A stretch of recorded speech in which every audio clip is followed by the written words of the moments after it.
I think that was the biggest thing. I mean, FAU, they took it to San Diego State, and they really surprised the Aztecs, I think, and just the pace FAU was able to take that game too. And it caught a normally really good SDSU defense off guard. But the Aztecs, they made some crucial adjustments in that second half, found a way to keep chipping away. Because that was really all they could do was just chip away at it. And ultimately, they chipped away at it enough to where they had a shot at the end, and Lamont Butler getting the job done. But, I mean, I tip my hat to FAU with what they've done this whole season. They have had a phenomenal run at things, going all the way to the Final Four. I don't think that program's going anywhere. Dusty May seems to have been secured long-term, which is huge for a program like that, to ensure your coach does not just leave you immediately, unlike a few others we've already seen this offseason. So I tip my hat to FAU, but for San Diego State, I mean, that's what March is all about. I mean, haven't seen a buzzer beater in an NCAA tournament games in about 2 years before that shot from Butler. So he will instantly join the March lore of legendary names for that shot, and probably becomes the biggest name in the SDSU program right next to Kawhi Leonard for that shot to send the Aztecs to the national championship. Yeah, quite a memorable shot. I did not see that coming. At what point of the game you thought FAU was going to win this, Nick? I was really surprised at how SDSU was able to just, make that comeback. I mean, most of the early parts of that second half, there was a double-digit FAU lead, and I'm thinking to myself, oh my gosh. I mean, I was just surprised. I mean, I wasn't sure how the Aztecs were going to come back, particularly given that FAU had just made SDSU's defense look like a mess, comparatively speaking. But, man, I give a lot of credit to the Aztecs for finding those crucial adjustments, because they needed it real bad.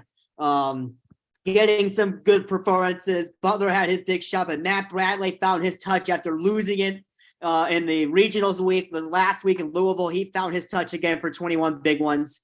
And I thought FAU was going to win that thing early second half, really carry on midway through. But once SDSU got that thing close, it just stayed close until right at the end. And it was kind of perfect planning, almost, you could say. Perfect impromptu planning from SDSU to just hang around and get that lead right at the end.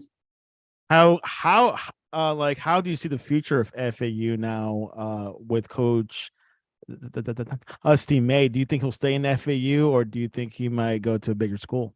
Yeah, I think the reports are that he has that they've really kind of worked on a long-term extension. Though they've got that security there. FAU, along with several others, moving to the American Athletic Conference from Conference USA. That's a big deal for the conference. After losing Houston, Cincinnati, and Central Florida, to get some good basketball programs, I think is the biggest thing there. I mean, if FAU can continue this, extend this, so that it's not just a one-year wonder ride for the Owls, I think that's the biggest thing, though. They're going to the American alongside North Texas, alongside UAB, two of the what I thought were the best basketball programs in Conference USA. They're jumping ship to the American. And I think that is going to provide a very interesting field to the American for several years to come. How some of these newer programs moving from Conference USA to the American handle programs like Memphis going forward. I think that's going to be quite interesting to see. But I'm curious to just see where this all goes for FAU. I'm hoping it's not a one-year wonder kind of ride, but I could honestly see this being kind of that one-year ride, but it's a tough task for Dusty May to keep this going. The Dusty May has indicated he will stay in FAU. It's not about the money, so we'll see where this program goes. As Nick said, going to a better conference does help, and hopefully keep the competition going. Let's go to the other game. Another Florida team losing against UConn. Defense, unbelievable. Something that Nick and I have been talking about for years. Defense wins championships. We'll see tonight if that does happen. But UConn led the whole game. I watched the whole game. It was not even close. They doled out drama-free beatdown. Nothing going on there. Adam Sango, 21 points. Jordan Hawkins, 13 points. Your thoughts over this game? Yeah, this is so typical of what UConn has done to teams outside of the Big East all season long. even going back to November, playing an empty Portland, and beating teams like Iowa State and Alabama convincingly. So they always had this in them. They just kind of struggled within a much more physical Big East conference.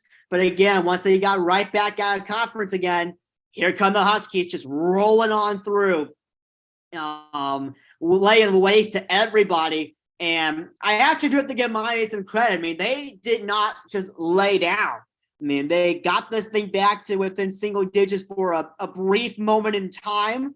But really, it was just UConn the whole time, really. I mean, it was something truly to behold. I mean, once UConn got out on a pretty solid stretch to close the first half, that was really it. I mean, Miami tried to make this a closer game, getting it back to within single digits, like I said, on a couple of occasions within that second half.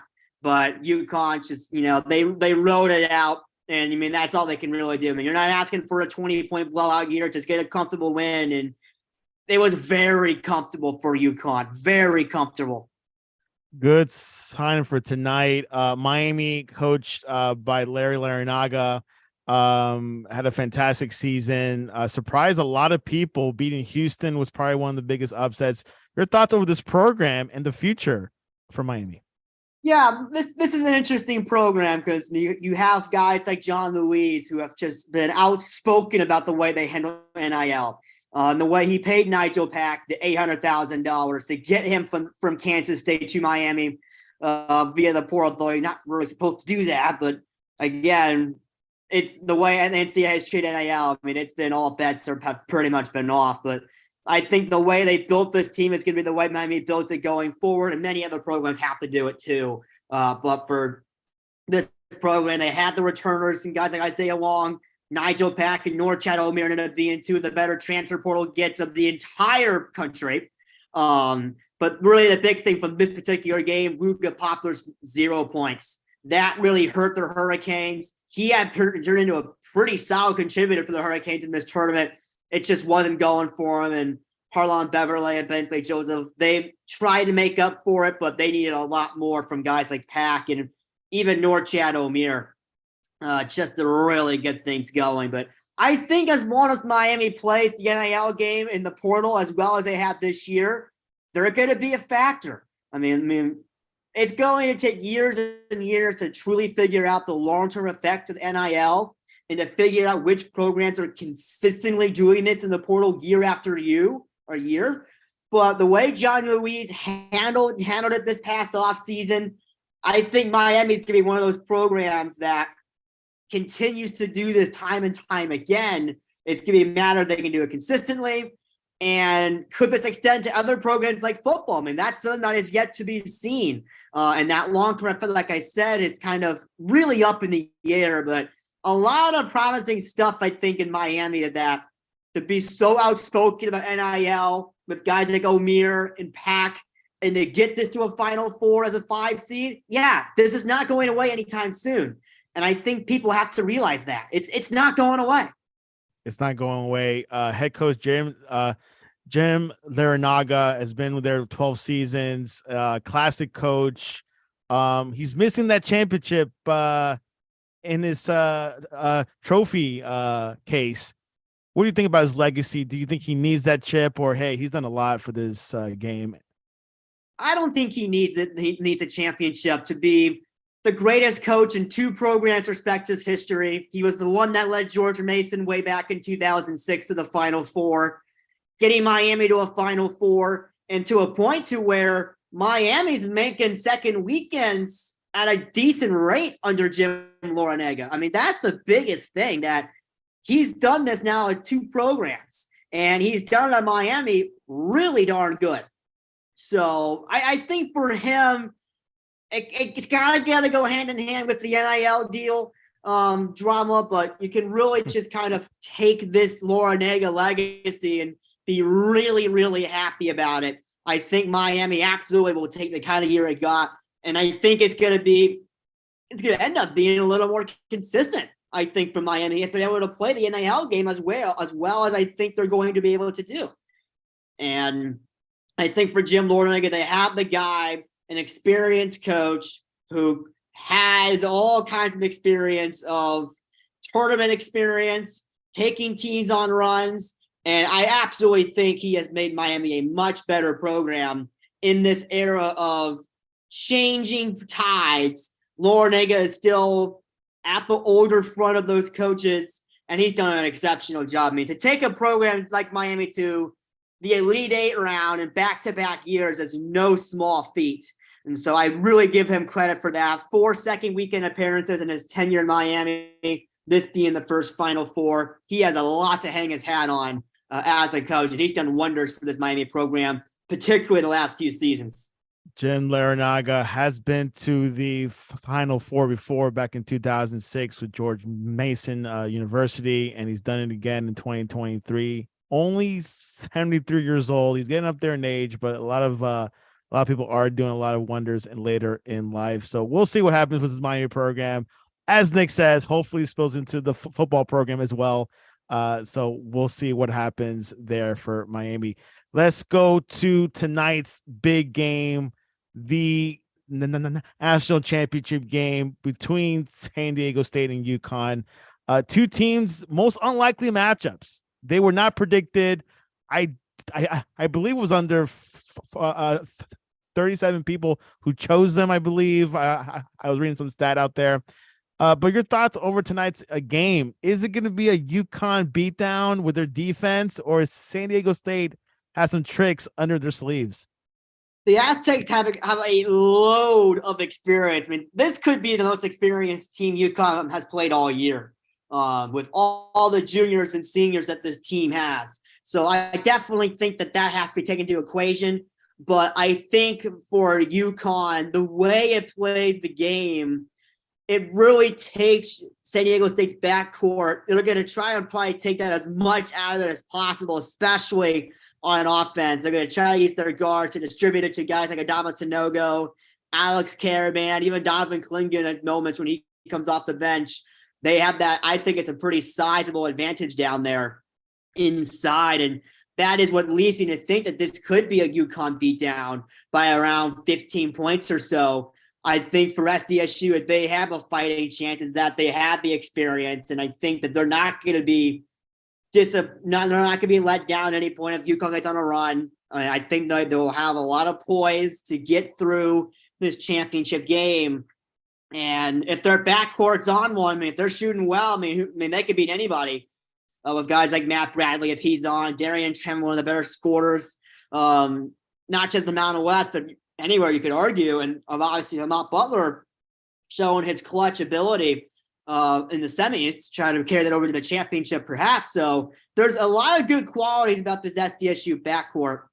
But I think Nathan Men's going to have a really hard task with Adama Sanogo and Alex Caravan.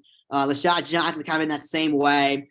And I think as long as UConn commands the paint, they'll be able to win this game pretty big as long as the guards are distributing the way they should be. I don't see this being too close. I see it being very similar to the UConn-Miami semi. But, of course, throughout this tournament, I've been wrong countless times. So, I mean, it would be fitting if this ended up being a close championship and we got a classic out of this. But I am not seeing that within any of the individual matchups, within the team matchup. A lot of those signs are pointing towards this being a UConn demolition, even if it is UConn playing close and just winning and going away. Yeah, this could be a short night. Let me look at going back into this tournament. Gonzaga, they hold down the number one offense against Zags, season low in points. They also slowed down Miami, who had the number 5 offense. So UConn has that defense. What about offense? Who has the edge there? I still think that as long as UConn does do the good distribution they've been known for, I mean, Adama Sanogo is likely the best player on the court. He has killed it in this tournament, over 20 points a game in the tournament, close to 10 rebounds a game in the tournament. He has been a beast in there. And I think that the guards, they have understood their role very clearly. Several of those UConn guards are pretty high in the assist per game category for this tournament because they understand that get to Sanogo, his strength and size will take care of the rest. And I think we'll kind of see that in this game. though Nathan Mensah on defense is going to have a hard task. And he's done this before pretty well. I mean, San Diego State's defense against Creighton, particularly in the second half, back in the Elite Eight, was really good to watch. And I thought that Creighton team, I had seen them in person multiple times throughout the year. In a game without Ryan Kalkbrenner, a couple of games with Kalkbrenner in Denver, Creighton looked like a really good team. I could survive any kind of night as long as they had the advantage inside. San Diego State kind of flipped that a bit with guys like Nathan Mensah and a really good bench guy as well who can do kind of a very similar thing. They're just going to have to focus on that inside. I just think UConn has too many guys they can go to. If Sanogo's not going well, I think Alex Caravan's a fantastic secondary front court piece. They can bring in Donovan Klingon, 7'2", and he has played really well in spots throughout this year as a redshirt freshman. So I just think that UConn just has too many bodies. They can rotate that front court well. I just think it's going to end up being too much. But San Diego State's backcourt, they can shoot the ball pretty well. They can score. And I think if this game is close, it's going to be because that SDSU backcourt having a really good shooting night. And we'll get into the prediction towards the end of the show. I would like to point out Coach Hurley, very humble guy, really believes in the program, UConn. Your thoughts over his career so far? Young coach, but your thoughts over his career so far? Yeah, proved himself at a place like Rhode Island. He has obviously proven himself at a place like UConn, guiding UConn through its return to the Big East and just doing wonders. Kind of taking the foundation of what Kevin Ollie had. Wasn't the best. Ollie had a national championship there, but that was a lot of Jim Calhoun's guys and just wasn't quite going as well. They bring in Dan Hurley. He's done fantastic at UConn.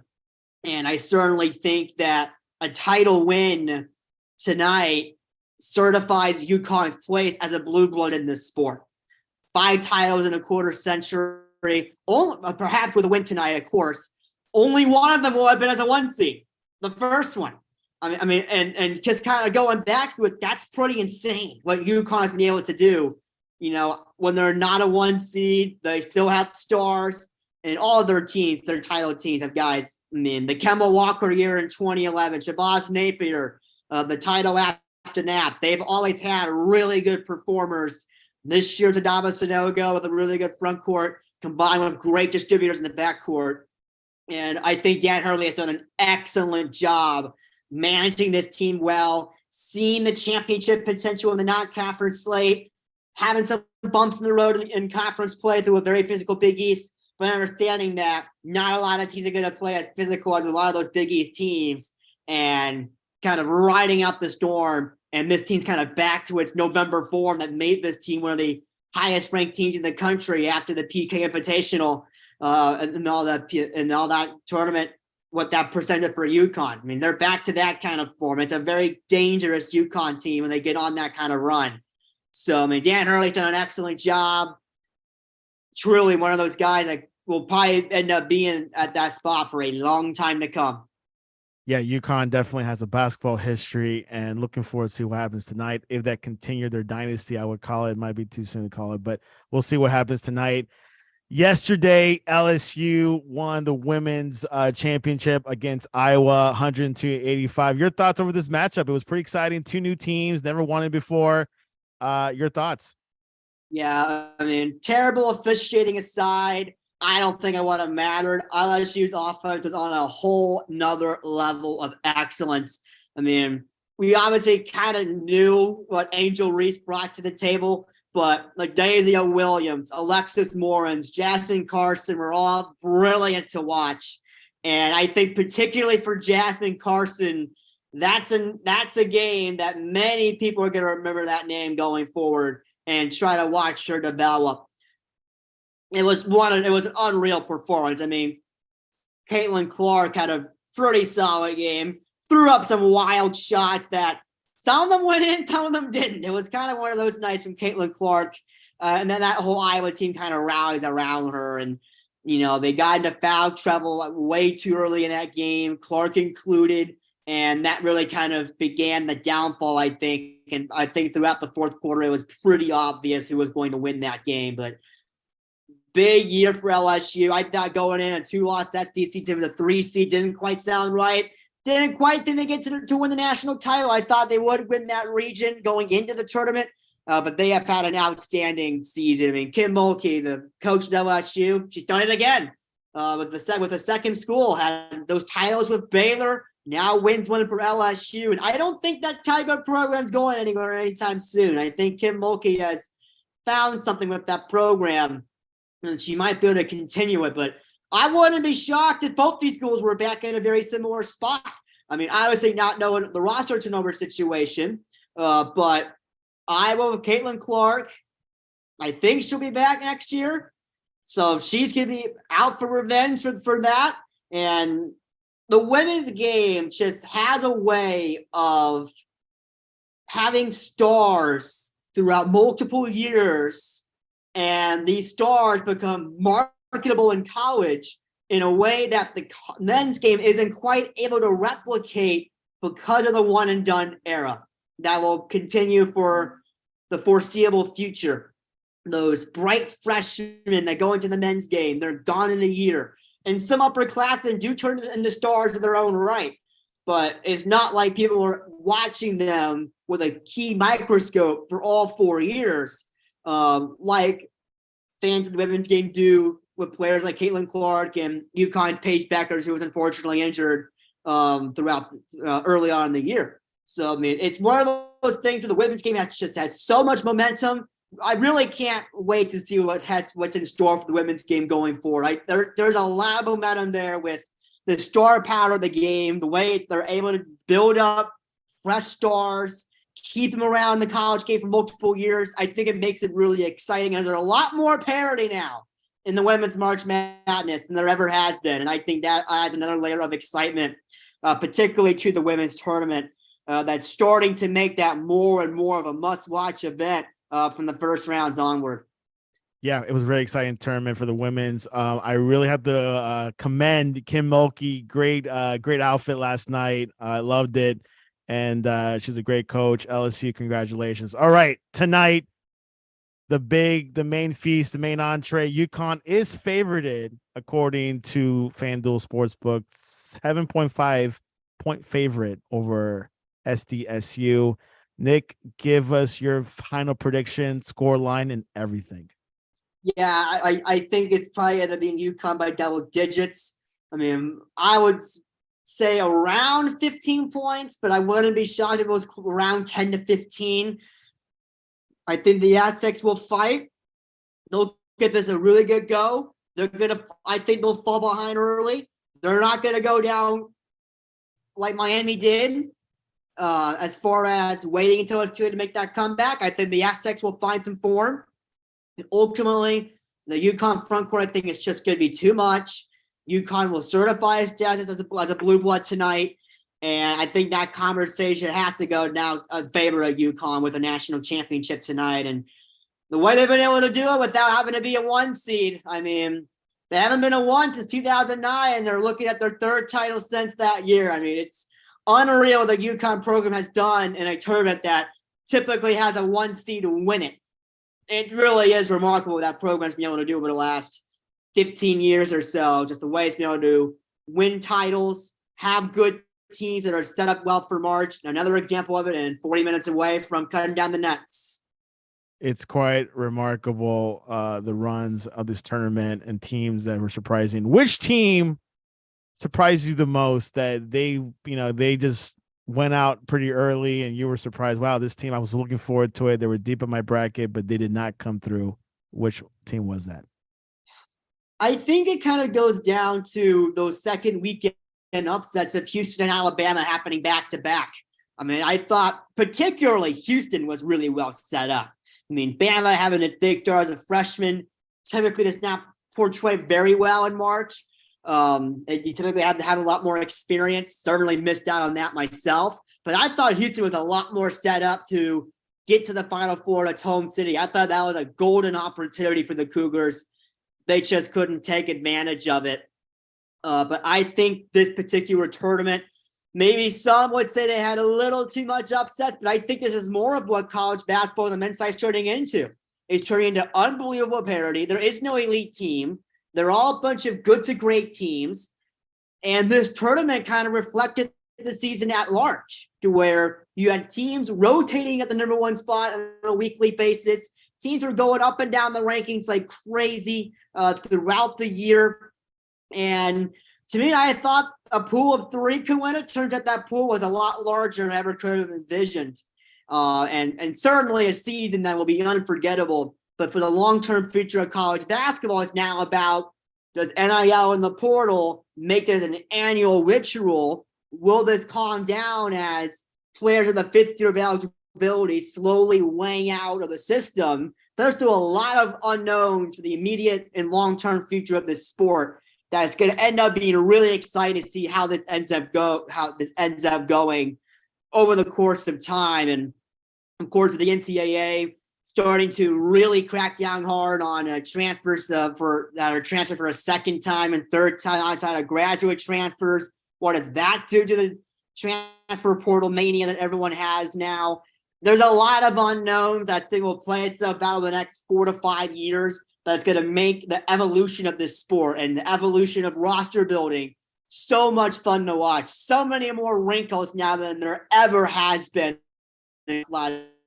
Some of them may not be for the betterment of the student athletes and the game itself, but there is a lot that has yet to be determined on that side of it. Right now, there's a lot of endless possibilities, and I think that's what makes college basketball the best, that there are so many endless possibilities of how these programs go about building their rosters. And it's only going to evolve ever more, I think, over the next 4 or 5 years before it starts to calm down and you have a set thing. But I still think COVID is still wreaking havoc on a lot of that, with some players having that 5th year of eligibility still.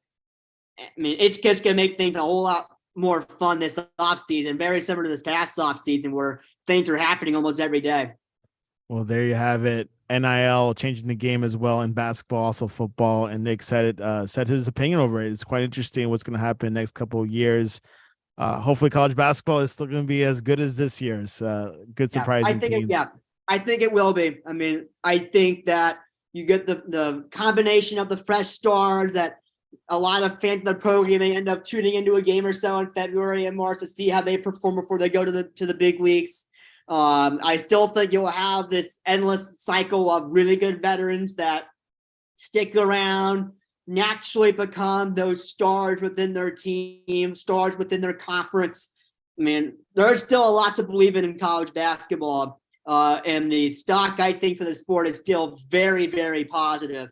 And that goes for the women too. I mean, The stock of college basketball is still very, very strong. And I think for the casuals that tune in only in late February and March, they're missing out on a lot of the fun. These week's always one of my best times of the year. Early conference play is always an intriguing time to see how these teams start to evolve over the course of time. I still think college basketball has a lot of intriguing factors to it, and particularly these next few years with the way that the portal has made college basketball into a year-long cycle almost. There's still a lot to be excited about for this sport, and I certainly think that only because of one Final Four rating being down because of not a lot of blue bloods being in it, I certainly don't think that's a reflection of the sport at large. I think the sport at large is very much continuing to be on the rise, particularly in the regular season. I think more and more people are figuring out that there's a lot to love about college basketball throughout the year, and I hope the trend continues. The madness still continues. Tonight, UConn versus San Diego State in Houston at the NRG Stadium on Monday night, tipping off at 9:20 p.m. on CBS, also streamed online and on television as well. So looking forward to tonight. Nick, Hadel, what is the best way to reach you online to ask you, hey, what should I have to eat tonight, Taco Bell or Burger King? You can reach me at Twitter at Hodel Sports. I mean, it's still a very exciting time for me. As Arizona State baseball continues, and they've been playing pretty darn well as of late. So you want to follow me there. So of course, I'll be retweeting a bunch of updates from not only myself, but our other great reporters at Inferno Intel to give you all the latest there. And that'll be something I really look forward to seeing how that ends up playing out. while I'm in the process of commencement and the job search. It's a quite an interesting time of my life, but I'm really looking forward to this last month of college, seeing out the ASU baseball season, and then just really going from there, seeing what's next. Going into the next cycle. You can reach us at the Sportscast1 or the sportscast.net. Our website will be live tweeting tonight with UConn versus SDSU. So you looking forward to tonight and see who's going to lift that trophy. And those students get pretty excited about that. Anyways, Nick, I appreciate you coming on to the Sportscast. Yeah, thank you so much.